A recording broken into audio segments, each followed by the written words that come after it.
Takenoko is a tile-laying game for 2 to 5 players from Bombyx and Asmodee Games. Players will take on the role of Japanese court members tasked with caring for the giant panda given to them as a symbol of peace from the Chinese emperor. Will you be able to keep the bamboo high and the panda happy? Or will you be left with dry land and a sad panda? Let's find out in Takenoko. Place the pond tile in the center of the play area and place the gardener and the panda figurine there. Shuffle the land plot tiles and place them face down within reach of all players to form a draw pile. Lay the irrigation channels and improvements next to the draw pile. Shuffle the 3 types of category cards and lay them face down to form draw piles. Each player takes their individual board, 2 action chips, and 1 card of each category. The tallest player goes first.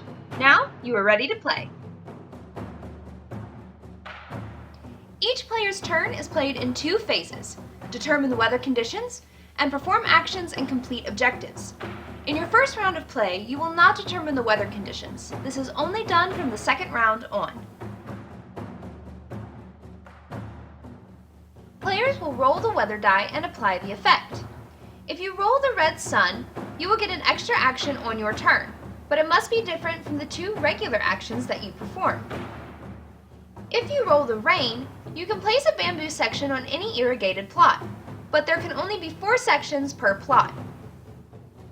If you roll the wind, you may take 2 identical actions this round.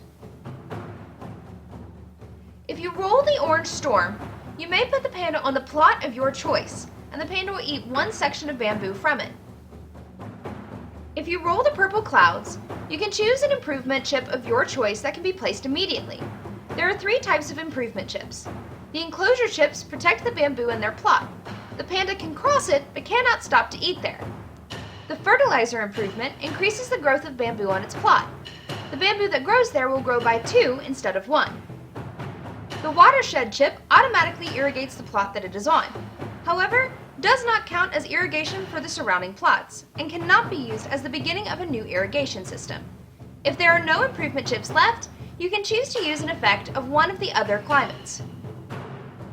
If you roll the question mark, choose which weather condition you want.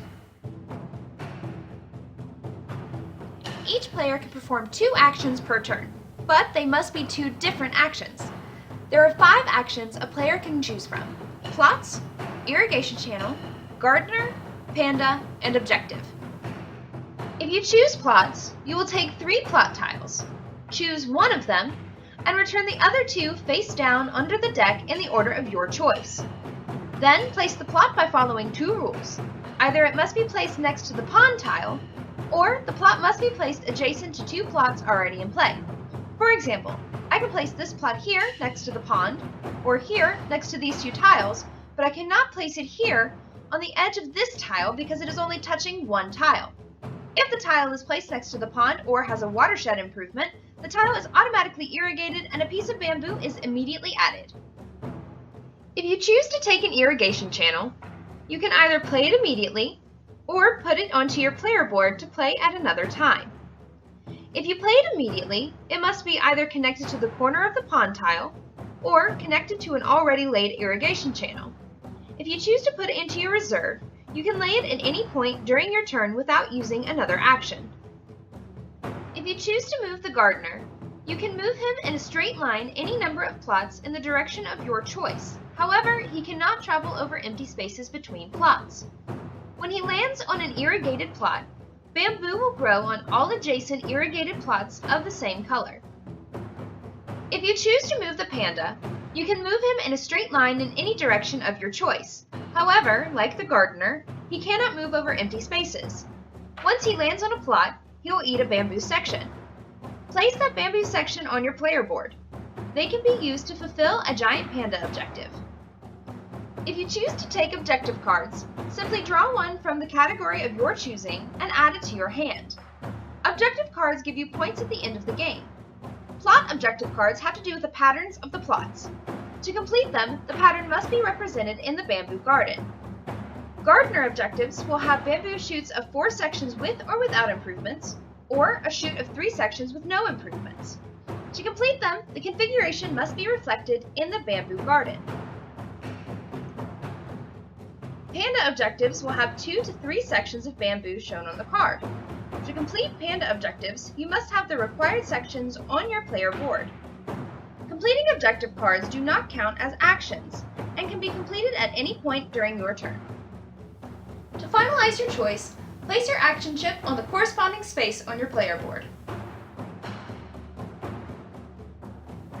The in-game conditions are different depending on the number of players. In a 2-player game, when a player completes their 9th objective, the final round is triggered. In a 3-player game, it's 8 objectives, and in a 4-player game, it's 7 objectives. The player who triggered the final round will take the Emperor card worth 2 points and finish their turn. The other players will have 1 final turn. Each player will add up their completed objective cards. Incomplete cards in their hand have no value. Whoever has the most points wins. In the case of a tie, the player with the most points on their Panda objective cards wins. If a tie persists, the players will share the victory. And that's Takenoko.